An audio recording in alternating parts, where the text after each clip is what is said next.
नमस्कार मित्रों, आज हम 10वीं कक्षा का एकम नंबर 14 मेरी माँ, इसके बारे में देखते हैं। राम प्रसाद बिस्मिल्लाह इसके लेखक हैं।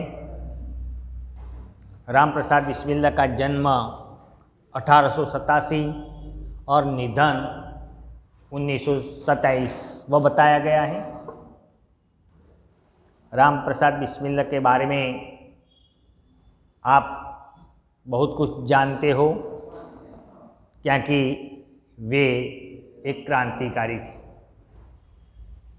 ऐसे राम प्रसाद बिस्मिल्लाह का जन्म उत्तर प्रदेश के शाहजहांपुर नाम गांव में हुआ था। एक साधारण परिवार में उसका जन्म हुआ है। उसके पिताजी रोजी रोटी कमाने के लिए ग्वालियर के एक छोटे से गांव को छोड़कर यहाँ आ गए थे। पिताजी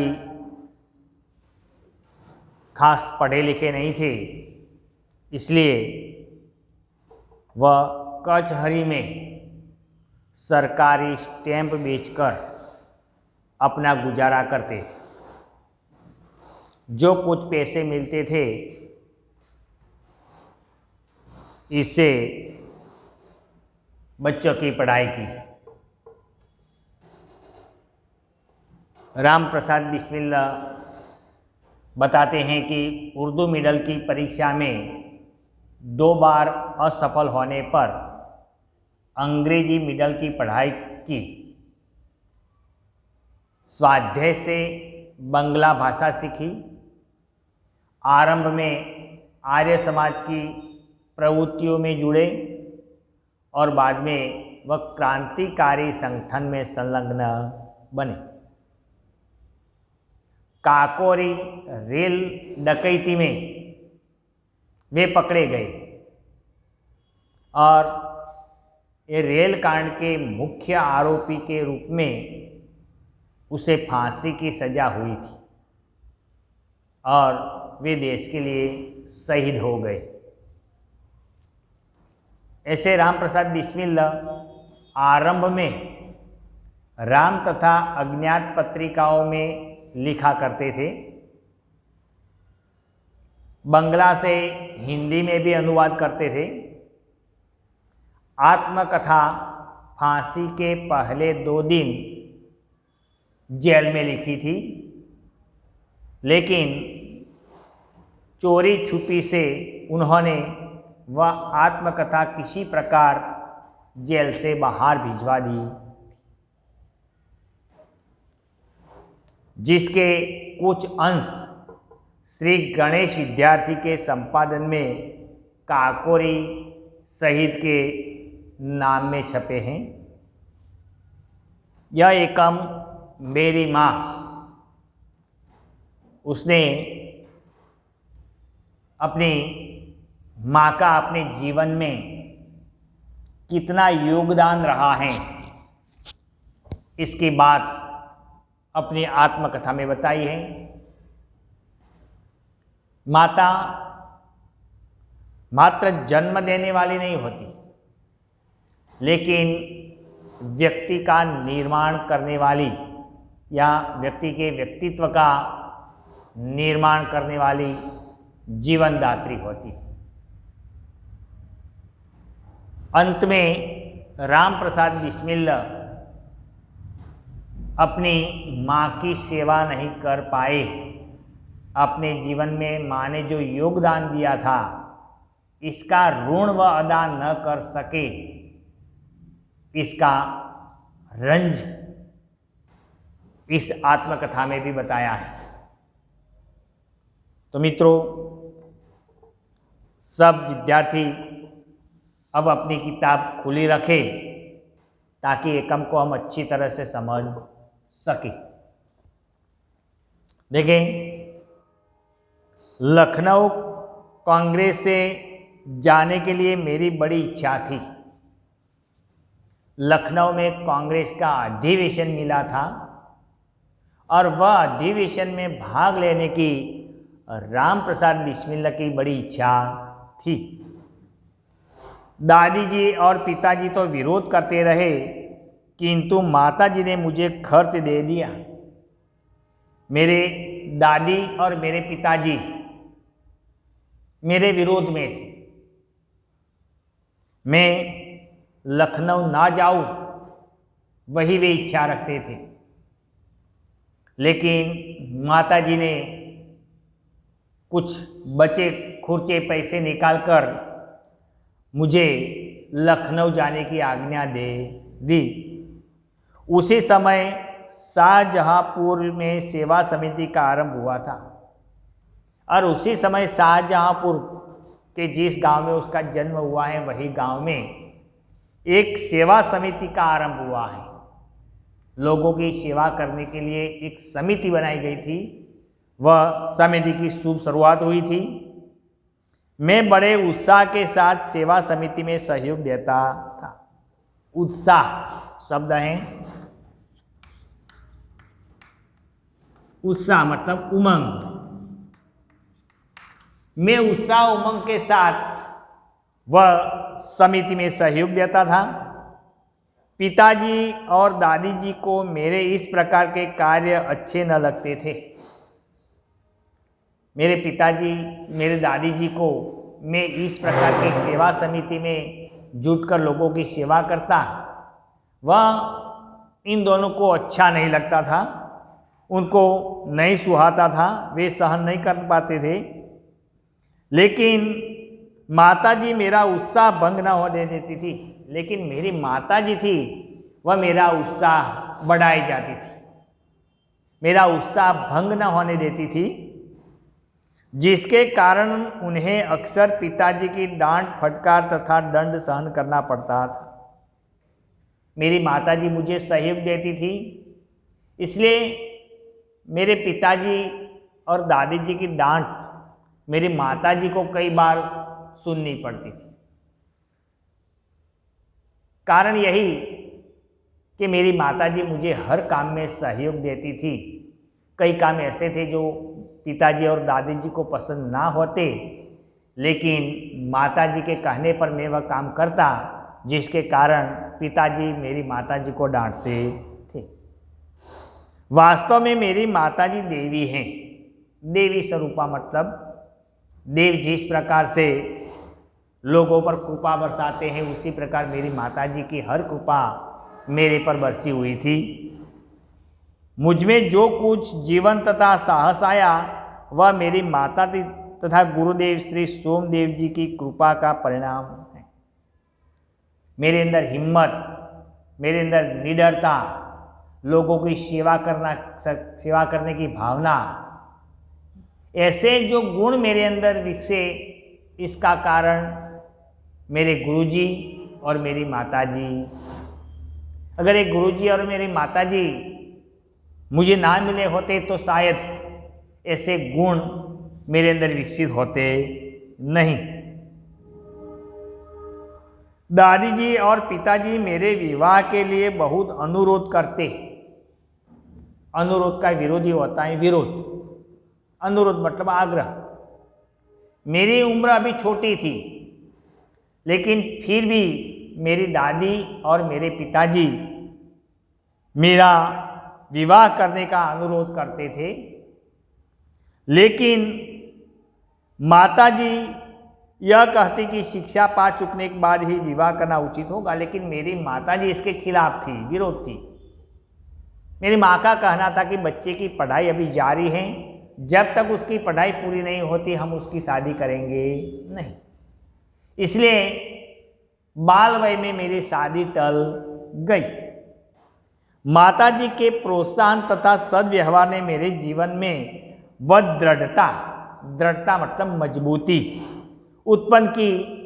किसी आपत्ति तथा संकट आने पर भी मैंने अपने संकल्प को न त्यागा। मेरी माताजी के कारण पर मेरे मानस पटल पर दृढ़ता छा गई। इसके बाद मेरे जीवन में चाहे कितनी भी संकट, मुश्किलें, मुसीबतें आई, लेकिन मैं अपने पथ पर अडिग रहा। मैं अपने पथ से हटा नहीं। मैंने अपना संकल्प का कभी त्याग किया नहीं। एक समय मेरे पिताजी दीवानी मुकदमे में किसी पर दावा करके वकील से कह गए थे कि जो कुछ काम हो वह मुझसे करा ले। मेरे पिताजी ने एक बार अदालत में दावा किया था, मुकदमा चल रहा था, लेकिन कोई कारणसर मेरे पिताजी को बाहर जाना हुआ तो मेरे पिताजी वकील से कह गए कि अगर मेरी कोई भी ज़रूरत पड़े तो मेरा बेटा घर पर है, मेरे बेटे से काम चलवा लेना। पिताजी ने वकील से ऐसा कह रखा था। कुछ आवश्यकता पड़ने पर वकील साहब ने मुझे बुला भेजा और कहा कि मैं पिताजी के हस्ताक्षर वकालतनामे पर कर दूं। हस्ताक्षर मतलब दस्तखत, एक शब्द है हस्ताक्षर, दस्तखत के कुछ आवश्यकता पड़ने पर वकील ने मुझे बुलाया और कहा कि तुम्हारे पिताजी के हस्ताक्षर दस्तखत की ज़रूरत है, यही स्थान पर आप अपने पिताजी के दस्तखत कर दें। मैंने तुरंत उत्तर दिया कि यह तो धर्म के विरुद्ध होगा। मैंने फौरन वकील से कहा कि भाई ये तो धर्म के विरुद्ध है, मेरे पिताजी के दस्तखत मैं कैसे कर सकता हूँ, ये तो धर्म के खिलाफ रहा, ये काम मुझसे हरगिज होगा नहीं। किंतु मुझ पर कुछ भी प्रभाव न हुआ, न मैंने हस्ताक्षर किए। अपने जीवन में हमेशा सत्य का आचरण करता था। चाहे कुछ हो जाए सत्य बात कह देता था।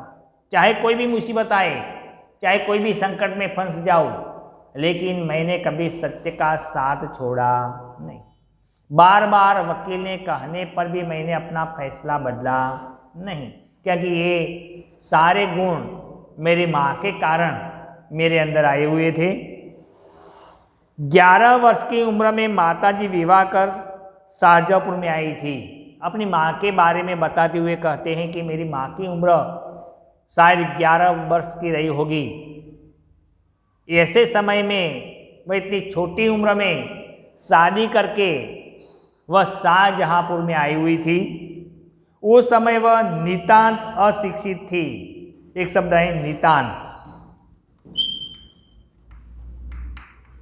बिल्कुल। मेरी माँ शादी करके जब शाहजहाँपुर में आई, उसी समय मेरी माँ बिल्कुल अनपढ़ थी, कुछ पढ़ी लिखी नहीं थी, ग्रामीण कन्या के समान थी। वह एक अशिक्षित, अबोध और एक ग्रामीण बालिका की भांति, ग्रामीण कन्या की भांति थी। शाहजहाँपुर आने के थोड़े दिन बाद दादी जी ने अपनी छोटी बहन को बुला लिया। मेरी माँ शादी करके शाहजहाँपुर में आई। उसी समय वह घर कैसे चलाना, घर गृहस्थी का काम कैसे करना, वह कुछ जानती नहीं थी। इसलिए मेरी दादी ने उसकी छोटी बहन को शाहजहाँपुर में मेरी माँ को शिक्षा देने के लिए बुलाया गया। उन्होंने माताजी को गृह कार्य की शिक्षा दी। गृह कार्य मतलब घर में चौका बर्तन करना, कपड़े की सफाई करना, रसोई बनाना, ये सब गृह कार्य काम। तो दादी की बहन ने मेरी माँ को ये सारा गृह कार्य समझा दिया और सिखा भी दिया। थोड़े दिनों में माताजी ने घर के सब काम काज को समझ लिया। माताजी होशियार तो थी ही, और थोड़े समय में मेरी माताजी ने घर का सारा कारोबार संभाल लिया, घर का सब कुछ काम करने लगी, भोजन आदि का ठीक ठीक प्रबंध करने लगी, भोजन भी सुंदर बनाने लगी। मेरे जन्म होने के 5 या 7 वर्ष बाद उन्होंने हिंदी पढ़ना आरंभ किया।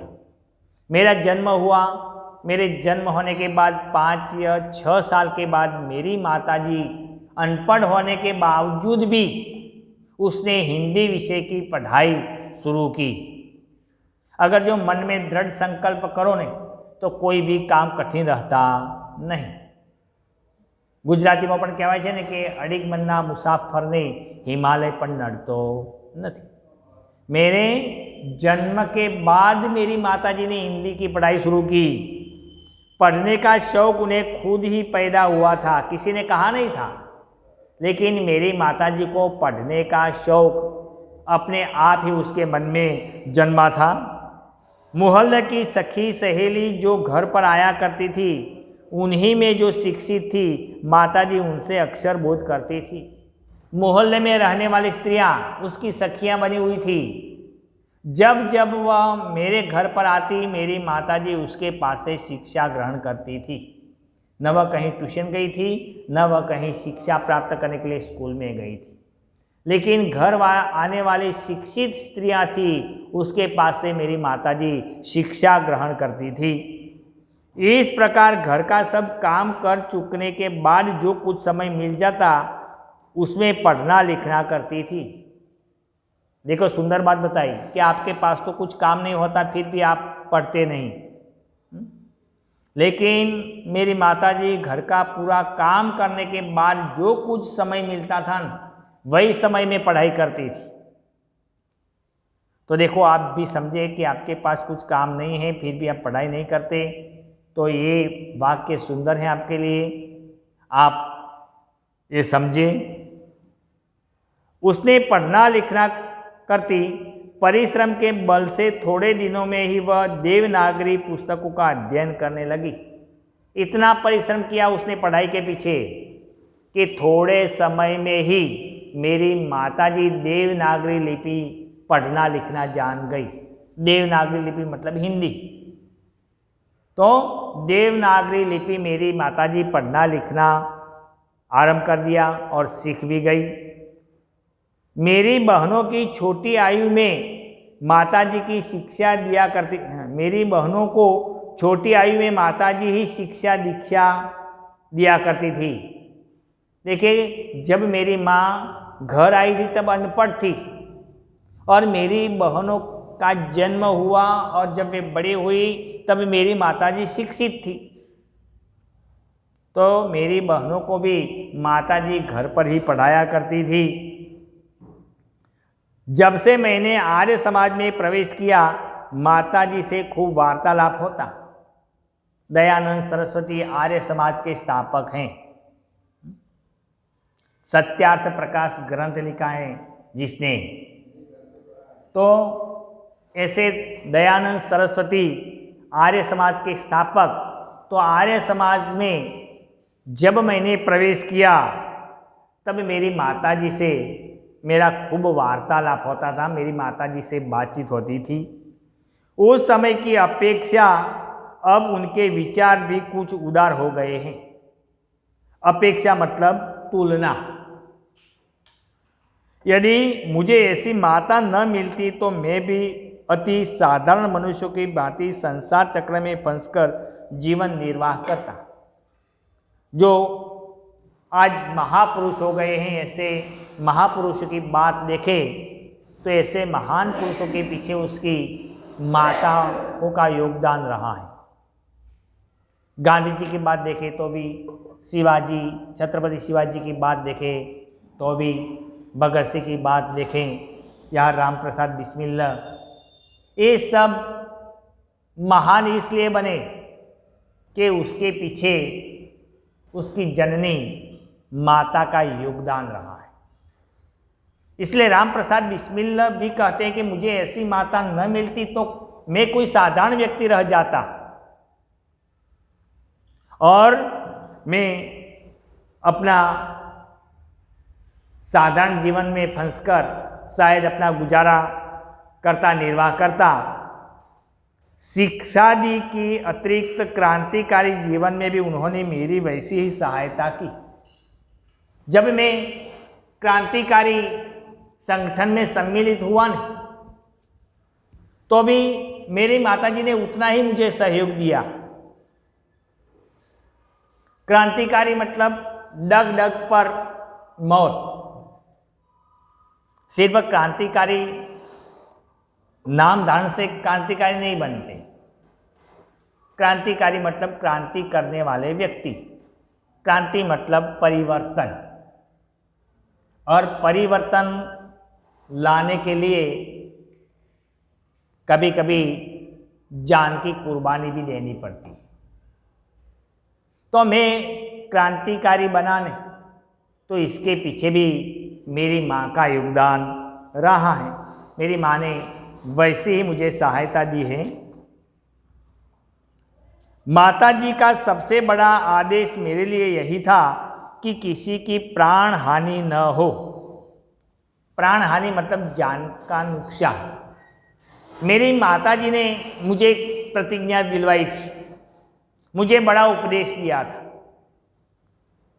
कि तू क्रांतिकारी चाहे रहे, लेकिन तुझसे किसी की प्राण हानि ना हो, फिर चाहे वह तेरा दुश्मन क्यों ना हो, लेकिन तेरे हाथों से किसी की जान को नुकसान होना ना पाए। मेरी माता जी ने मुझे ऐसा उपदेश दिया था। उनका कहना था कि अपने शत्रु को भी कभी प्राण दंड न दे। इनके इस आदेश की पूर्ति करने के लिए मुझे मजबूरन 2-1 बार अपनी प्रतिज्ञा भंग करनी पड़ी थी।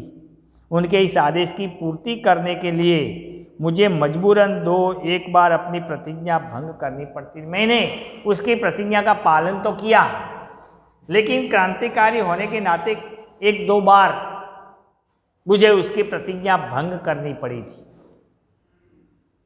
क्या कि अंग्रेजों की गुलामी करना उसे पसंद नहीं था।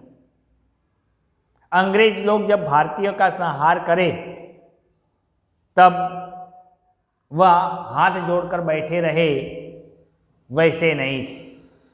और हाथ जोड़कर बैठे रहे तो वह क्रांतिकारी नहीं। इसलिए 1-2 बार उसे अंग्रेजों पर गोलियां भी चलानी पड़ी हैं। इसलिए माता जी की प्रतिज्ञा का भंग करना पड़ता है।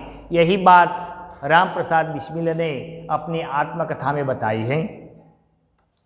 जन्मदात्री जननी, इस जीवन में तो तुम्हारा ऋण उतारने का प्रयत्न करने का भी अवसर न मिला। राम प्रसाद बिस्मिल ये आत्मकथा जेल में बैठकर लिखते हैं। इसलिए कहते हैं अपनी माता से कि जन्म देने वाली जन्मदात्री, इस जन्म में तो मैं तुम्हारा ऋण उतार नहीं सका। इस जन्म में तो क्या, यदि मैं अनेक जन्मों में भी सारे जीवन प्रयत्न करूं तो भी तुम्हारे ऋण नहीं उतार सकता। कि इस जन्म तो नहीं, लेकिन बार बार मुझे मनुष्य योनि में जन्म मिले तो भी मैं तुम्हारा ऋण उतार सकता नहीं। क्या कि मेरा जीवन परिवर्तन जो हुआ हो वह माता तुम्हारे कारण ही है। इसलिए कितने जन्म में लूं तो भी तुम्हारा ऋण में उतार नहीं सकता।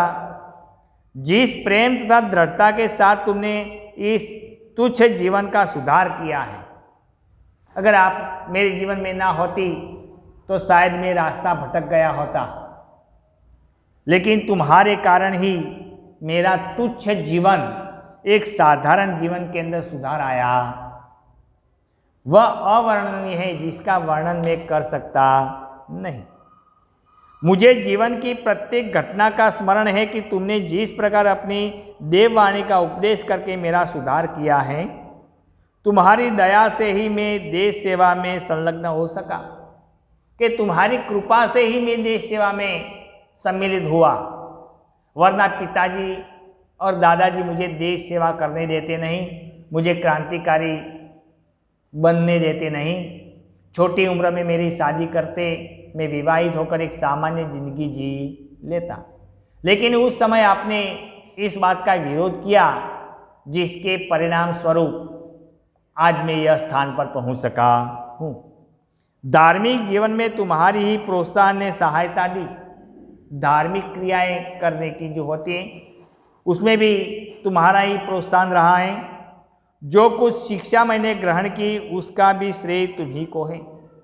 आज मैं थोड़ा कुछ पढ़ा लिखा हूँ और इसका श्रेय माता तुम्हारे पर है। जिस मनोहर रूप से तुम मुझे उपदेश करती थी उसका स्मरण कर तुम्हारी मंगलमय मूर्ति का ध्यान आ जाता है और मस्तक झुक जाता है कि तू मुझे उपदेश देती थी, मैं उपदेश सुनता था। और ये सारी बातें आज जेल में बैठ बैठ कर मेरी आंखों के सामने तरोताज़ा होती है और ये बातें, ये घटनाएं याद करके मेरा मस्तक झुक जाता है। तुम्हें यदि मुझे ताड़ना भी देनी है तो बड़े स्नेह से हर बात को समझा दिया है।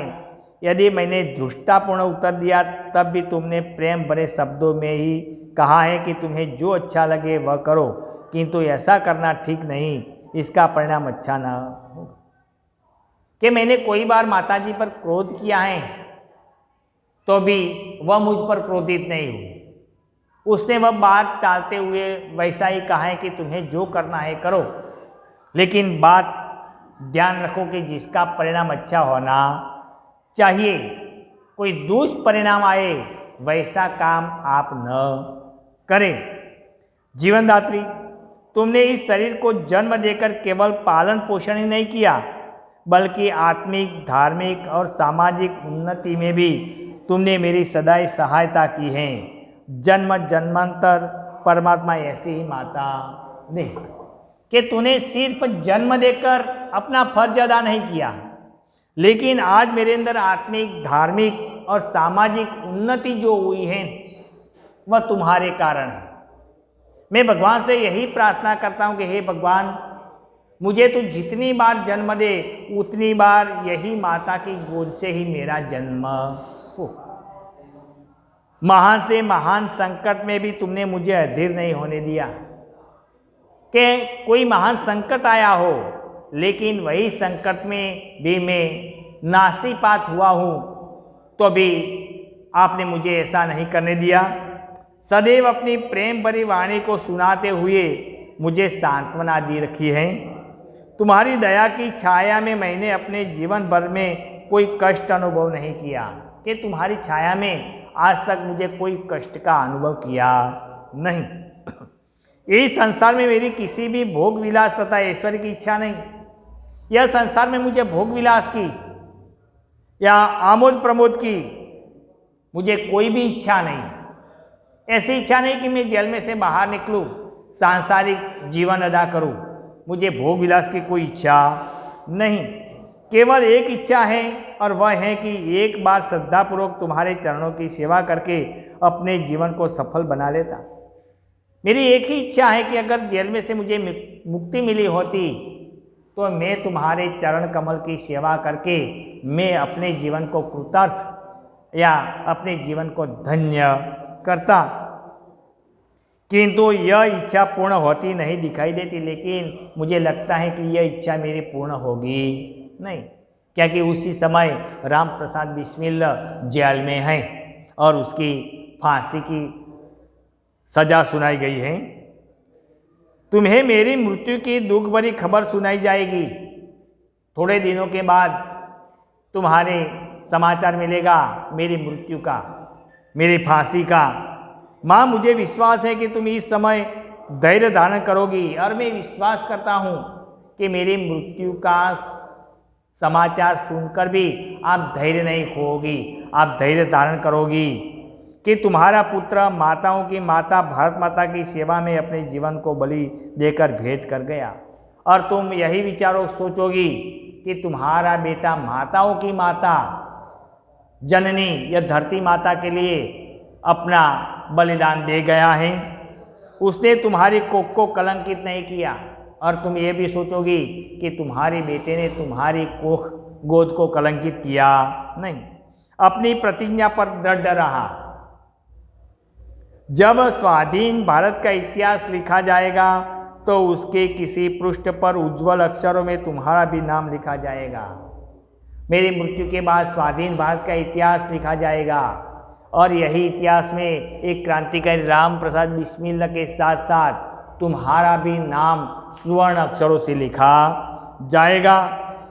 गुरु गोविंद सिंह जी के धर्मपत्नी जब अपने पुत्रों की मृत्यु का खबर सुनी तो वह बहुत प्रसन्न हुई थी। गुरु गोविंद सिंह की पत्नी ने भी अपने 2 बेटों की मृत्यु, जो देश के लिए शहीद हुए थे, धर्म के लिए शहीद हुए थे, ये 2 बेटों की मृत्यु का समाचार सुना तो उसकी माँ ने आँख में आंसू नहीं लाए थे, वे रो पड़ी नहीं थी, लेकिन उसके नाम पर धर्म रक्षा करते अपने पुत्रों के बलिदान पर मिठाई बांटी थी।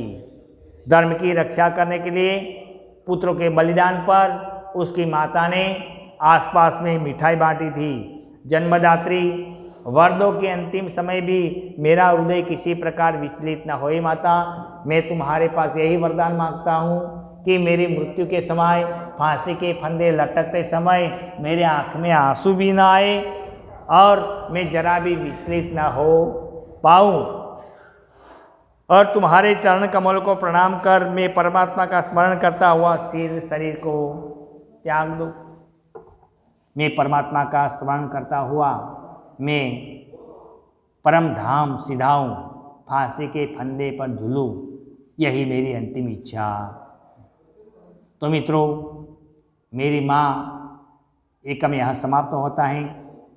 इसके नीचे लिखा हुआ स्वाध्याय जो 1 से 6 प्रश्नों हैं वह अपने स्वाध्याय की नोटबुक में एकम नंबर 14 के स्वाध्याय में अच्छे अक्षरों से सही जवाब में लिख दे।